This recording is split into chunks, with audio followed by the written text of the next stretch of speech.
रासायनिक अभिक्रियांचा प्रकार ओळखणे या प्रात्यक्षिकामध्ये आपण पाहतोय सोडियम सल्फेट आणि बेरियम क्लोराईड यांच्या अभिक्रियेची माहिती आज आपण घेणार आहोत। या ठिकाणी हे सोडियम सल्फेट आहे।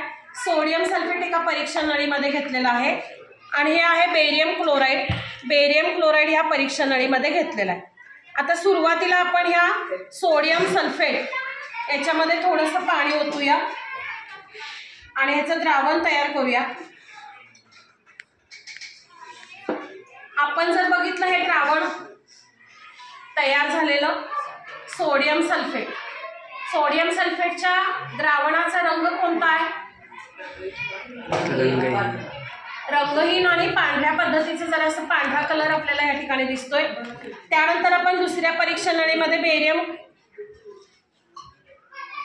क्लोराईड घेतलेला आहे, त्याच्यातही थोडंसं आपण पाणी या ठिकाणी घालूया।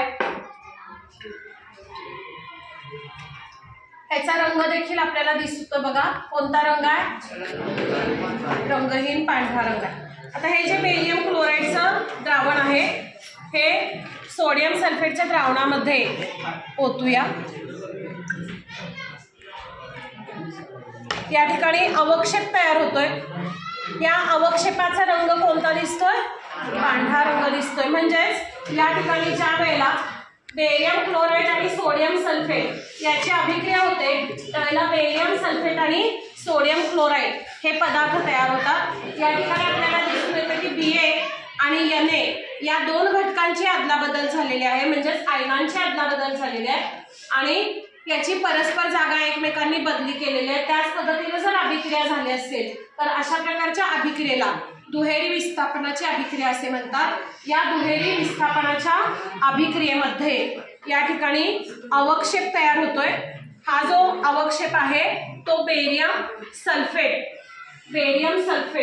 ह्याचा जो आहे तो पांढऱ्या रंगाचा अवक्षेप तयार होतोय। या अभिक्रियेला दुहेरी विस्थापन अभिक्रिया असे म्हणतात। धन्यवाद।